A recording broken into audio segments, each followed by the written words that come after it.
démocratie au Mexique ne s'expliquerait pas simplement par un rejet du modèle culturel des États-Unis. On voit que les gamins changent de sexe, que tout le monde fait n'importe quoi et la liberté, en fait, tout simplement. Que la démocratie, en fait, elle sert de prétexte à l'individu pour s'auto-engendrer et s'écrire jusqu'aux caprices les plus délirants. En fait, c'est peut-être ça que les Mexicains ne veulent pas voir chez eux. C'est ce modèle-là qui est porté par les États-Unis, qui sont leurs voisins directs. Non, je ne pense pas, parce que je pense que la réponse est plus liée à l'expectation qu'on a créée au Mexique avant l'arrivée de la démocratie. Parce qu'on croyait, à l'époque, on disait, oui, on a des pauvretés parce qu'on n'est pas en démocratie. En démocratie, il y aurait plus de libre marché. En démocratie, il y aurait plus des opportunités pour tout le monde. Et tous ces aspects de la démocratie. Parce que, bon, dans l'aspect sociétal de la démocratie, la liberté de penser, et toute cette histoire-là que vous raconterez, oui, ça existe, mais on est encore un pays très catholique. Donc, je peux vous dire... il y a peut-être une peur, justement, de perdre ça. Oui, bon, en fait, Mexique, c'est un pays fédéral, comme les États-Unis. Donc, ça, c'est une bonne solution parce que d'une façon ou d'une autre, là, il y a des régions où les gens ils sont plus progressistes, où ce genre de politique passe mieux. Mais dans l'État du Nord, par exemple, où les gens sont plus conservateurs, et il n'y a pas de mariage homosexuel, par exemple. Ça n'existait pas. Ou des tests de wokisme, ça n'existait pas non plus. Ça n'existait pas. Donc, non, en répondant, je pense que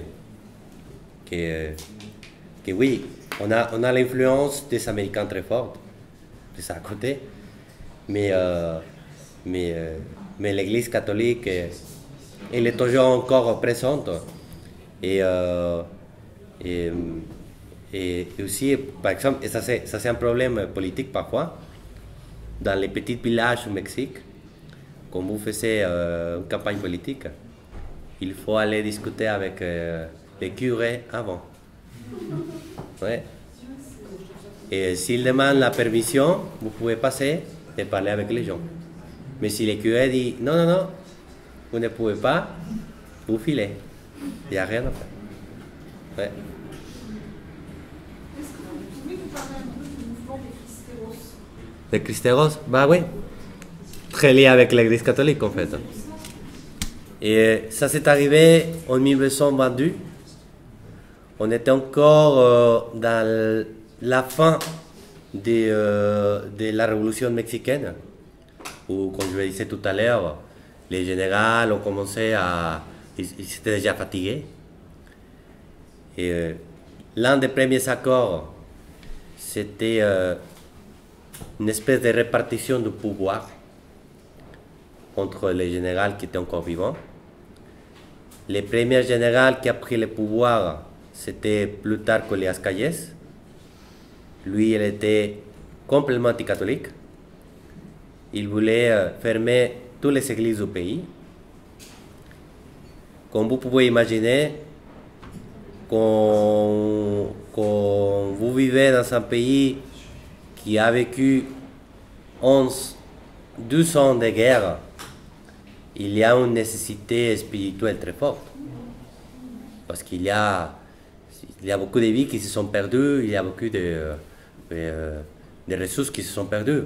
C'est une nécessité, je pense, humaine, quelle que soit la religion, quel que soit le pays. Mais les gens ont besoin d'un confort spirituel qui les permette d'une façon ou d'une autre comprendre la situation, comprendre sa réalité. Donc Calles, il a fermé toutes les églises du pays. Il a empêché les Mexicains de recevoir ce salut spirituel. Donc à Guadalajara, que c'est la 12e ville du pays, ça a explosé une espèce de guérilla entre catholiques contre l'armée mexicaine, qu'on appelle Cristeros parce que son cri de bataille c'était Vive Christ le roi. Donc de ça vient les Cristeros. Oui.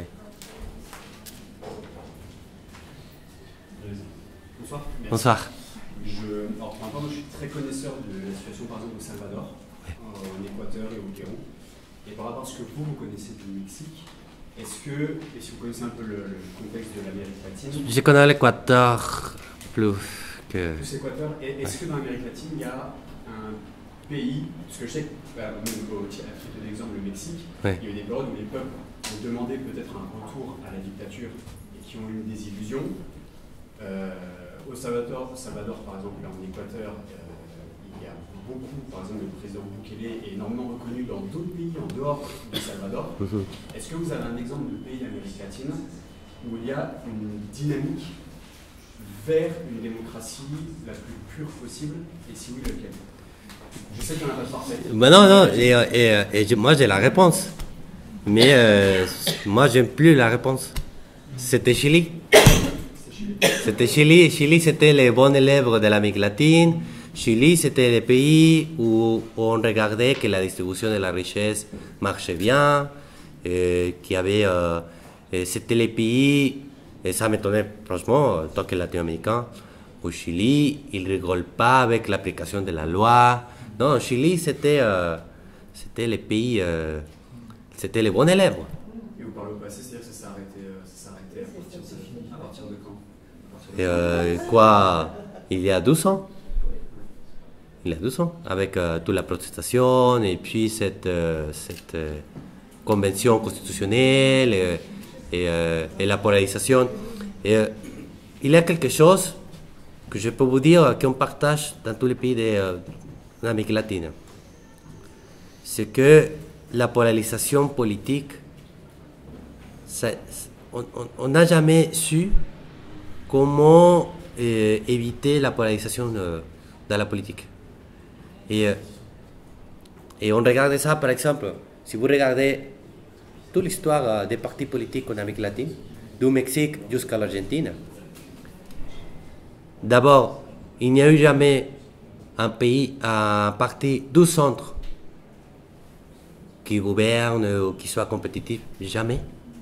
Et c'était toujours soit droite, très droite, ou une droite qui un peu, on va dire, qui ne même pas se dire de droite, mais ils sont très de droite. Et on a des gauches de plus tonalités de gauche possible. Mais jamais une gauche social-démocrate, ça n'a jamais existé. C'était toujours une polarisation politique, soit on est communiste, soit on est capitaliste. Soit on est pro-américain, soit on est anti-américain. Soit on est pro-européen, anti-européen. Donc ça personnellement, en tant que latino-américain, ça m'étonne vraiment. Parce que pourquoi on tombe toujours dans la polarisation? Finalement, voir les choses soit noires, soit blancs, c'est pas humain. Bon, les humains, on regarde des différentes tonalités de couleurs. Mais en Amérique latine, notre oreille politique, il regarde seulement 2-3 couleurs, et c'est tout. On va prendre les dernières, Xavier, du groupe du... Alors, moi, qui ai un petit peu vécu en Amérique latine, je vais poser une question qui touche à l'ensemble de l'Amérique latine et plus particulièrement au Mexique. Oui. Il y a eu, après l'époque de Cuauhtémoc Cárdenas, toute une série d'évolutions qui ont sorti vers le PAN, qui était d'ailleurs poussé par les Américains, et en parallèle la mise en place de tous ces accords de libre-échange en Amérique latine, c'est-à-dire qu'on passe vers un modus démocratique officiel pour l'image pour sortir de la guerre froide, et en même temps il y a une chose qui se passe, c'est qu'on organise la faillite des États sud-américains qui donne l'émergence du Venezuela de Chavez, d'Evo Morales en Bolivie, qui donne l'explosion de l'État mexicain qui est dans une situation catastrophique aujourd'hui, malheureusement, parce que c'est un pays qui a un potentiel fantastique. Et pour moi, la question fondamentale, c'est finalement le démantèlement de nos États. C'est-à-dire que vous dites, la démocratie, le pensée démocratique n'est plus là et est de moins en moins accepté par les populations. Mais l'une des causes fondamentales des émergences de toute cette gauche extrême et souvent malheureusement extraordinairement corrompue, comme ça a été le cas de Chavez, comme c'est le cas au Nicaragua avec... non, je ne sais plus son nom. Et donc moi la question c'est justement, avant de parler de remise en place d'une démocratisation, n'est-il pas question aussi de reparler de la reprise en main des États par eux-mêmes? C'est-à-dire que toutes les lois qui permettent l'exploitation des matières premières, par exemple comme le pétrole mexicain et la société de pétrole mexicaine qui est ouverte à l'actionnariat étranger, le fait que finalement les entreprises étrangères et surtout américaines profitent de pouvoir faire travailler leurs avocats dans les cours mexicaines et ainsi de suite. Oui. Et pour moi, c'est l'une des questions fondamentales parce que ce sont des pays qui ne s'appartiennent plus. En fait, moi je suis d'accord avec vous parce que l'une des choses qu'on doit comprendre des Mexicains, et en fait, c'est quelque chose que les Mexicains ne comprennent pas d'eux-mêmes. C'est que on est un pays très divers. C'est pas le même type de Mexicain, quelqu'un qui vient du nord que du sud. Quelqu'un qui est plus, je sais pas, on est un pays où le métissage a été un fait historique, c'est quelque chose d'important. Et ça, c'est la richesse du pays, en fait. Toute cette diversité des cultures, des histoires, ça c'est la richesse du pays. Mais, bien sûr que la dictature... Un pays qui s'appartient à lui-même, c'est surtout oui, ça fondamental. oui, et bien sûr que ce gouvernement actuel, c'est l'une des choses qu'il est en train de détruire. C'est... non, pour résoudre le problème du pays, on va concentrer tous les pouvoirs au centre, à la ville de Mexico. Et on va concentrer toute la capacité de l'État à la ville de Mexico. Et ça n'a aucun sens. Si finalement les problèmes sont à 2000 km de la ville de Mexico, comment quelqu'un derrière dans son bureau, un bureaucrate, va avoir une solution? Ah oui, on va résoudre comme ça. Parce que, ben non, ça c'est pas possible. Bien sûr que... Et ça c'est une chose que moi je me suis rendu compte. Dans tous les changements du Mexique, il y a eu toujours la tendance de laisser l'État sans rien bouger, sans rien changer. Et ça, je pense que c'est une erreur historique. Ça, c'est l'erreur historique qui a fait la première administration démocratique du pays. Il a gagné les élections, oui. Il a eu la passation de pouvoir, oui. Ils ont commencé à gouverner, oui. Mais ils ont gardé l'État. Ils ont gardé l'organisation de l'État comme tel. Il n'y a eu pas une espèce de réorganisation de l'État dans une nouvelle époque démocratique. Pour moi, c'est un peu logique. C'est comment si, par exemple, on va dire, ok, on a tué Louis XVI, on s'est embarrassé de lui, et on va garder l'État comme s'il était encore vivant. Ben non. Non, on a tué sa figure, son idée, tout ce qu'il représentait. Donc maintenant on est l'État, on doit organiser l'État dans la façon où nous sommes. Donc ça c'est l'erreur, les grosses erreurs qui a fait la démocratie au Mexique. Monsieur. Oui, bonjour. Bonjour. Je veux savoir si vous pensez qu'une démocratie peut fonctionner correctement dans un pays autant touché par les cartels de la drogue. Et est-ce que c'est le meilleur régime pour pouvoir lutter contre eux, selon vous? Alors, c'est une bonne question en fait, parce que oui, la logique, on peut vous dire que, en prenant la définition romaine des dictateurs, si la République est en danger, il nous faut un dictateur. Mais il faut comprendre aussi pourquoi on a cette problématique des narcotrafiquants au Mexique. Les narcos au Mexique, c'est pas seulement la drogue. C'est pas ça. C'est un problème plus compliqué. les narcotrafiquants, la drogue, sont partis, mais les narcotrafiquants, finalement, ils résoudre d'une certaine manière des problèmes sociétals du pays. Par exemple, les paysans qui n'arrivent pas à bien manger parce que les prix de son produit se va. Ils commencent à vendre de la drogue ou ils commencent à faire, je ne sais pas, ils font des tomates et à côté ils font de marijuana par exemple. C'est une force sociale. Oui, c'est une faute sociale. Et aussi, les narcotrafiquants au Mexique, ils s'offrent de sécurité publique, hein. Comme ça. Hein.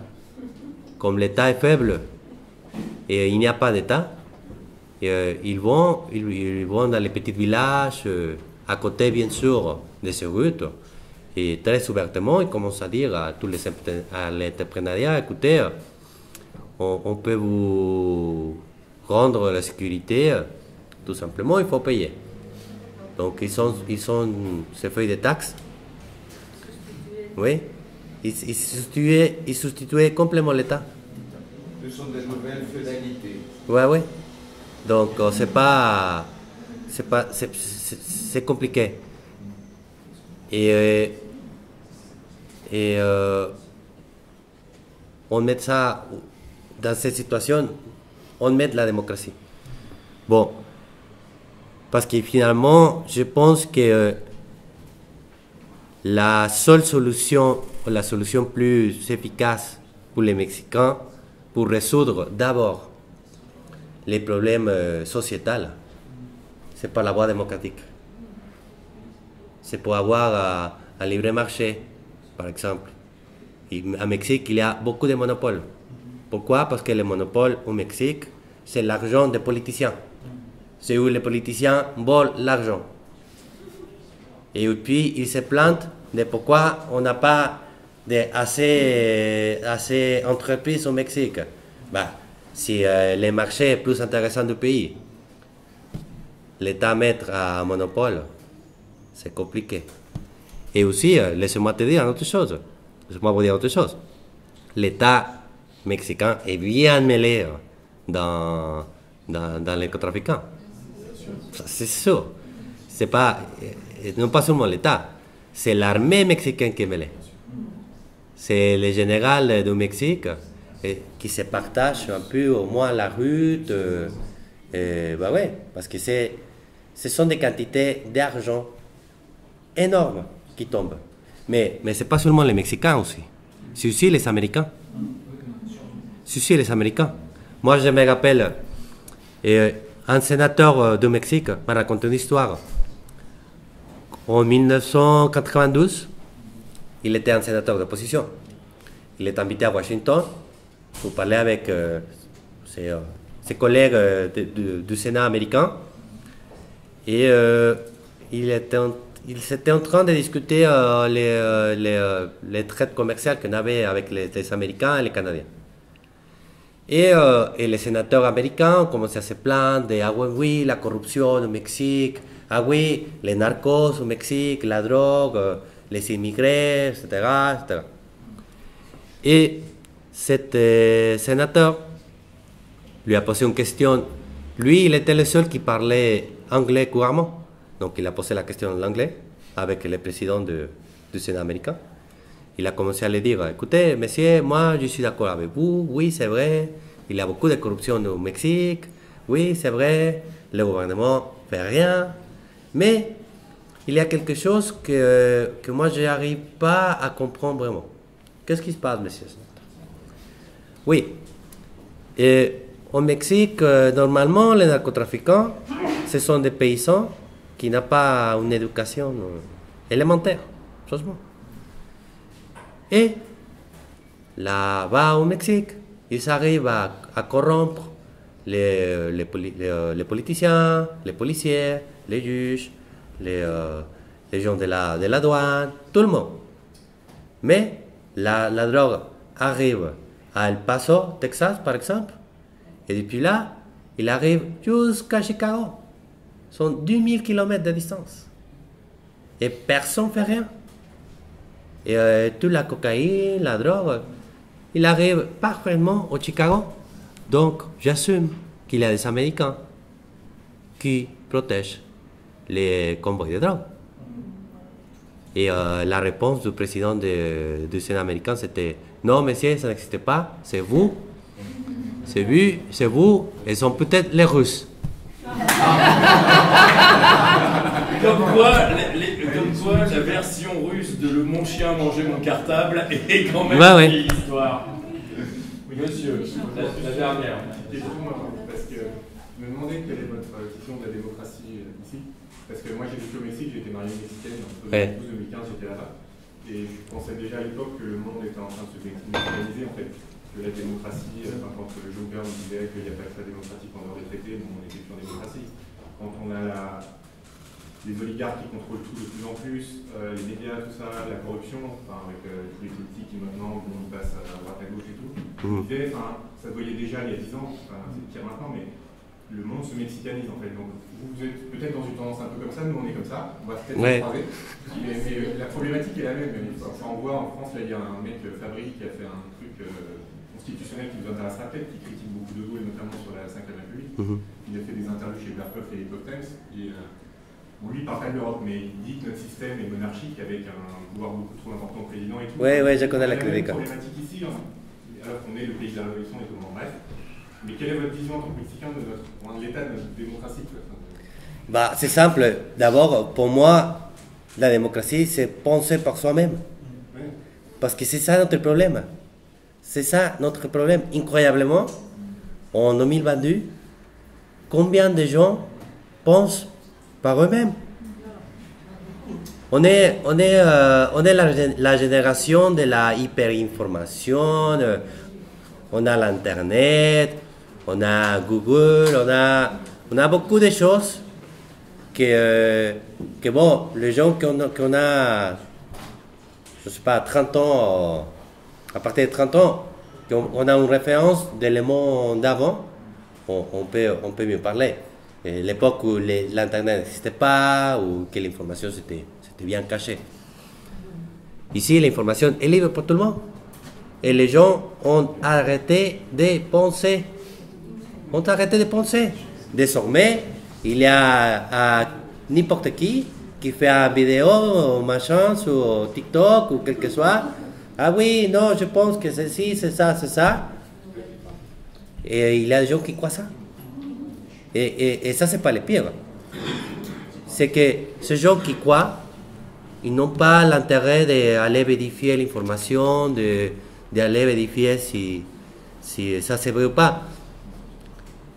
Moi, c'est terrible, mais je pense que si on doit arriver à une époque où il faudra commencer à dire à tout le monde que tout le monde on est des menteurs, je pense que si ça c'est nécessaire pour faire les gens réfléchir, je suis pour. Hein. Et c'est pas le plus agréable, bien sûr.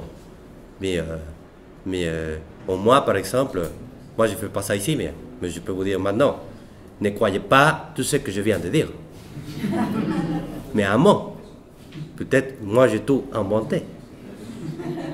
Mais c'est important, ça c'est important. Je pense qu'il y a des petits messages qu'on doit commencer à répéter. Par exemple, c'est l'une des choses que j'ai fait au Mexique, des petits messages que je pense que c'est important que les gens entendent, parce qu'ils pouvoir commencer à réfléchir par eux-mêmes. Donc c'est ça que je pense, c'est là les débuts de la démocratie, ou d'une pensée démocratique. C'est pas seulement aller voter comme ils pensent au Mexique. Ben non. C'est d'abord penser avec soi-même. Et puis, je pense que le reste arrive. Finalement, les démocrates, ils vont toujours chercher la voie pour avoir une démocratie. Donc, si on regarde que le monde commence à tourner vers des régimes ou vers des politiques plus qui attendent quant à la liberté, c'est parce que les gens ne réfléchissent plus, c'est parce qu'ils ils s'en foutent en fait. Il y a une fatigue démocratique, ça c'est vrai, mais je pense que c'est une fatigue plus intellectuelle que démocratique. C'est tout simplement que les gens sont paresseux pour penser. Donc c'est ça la bataille qu'on doit donner d'abord. Et après, arriver à d'avoir un système démocratique qui fonctionne vraiment. Merci beaucoup. Merci.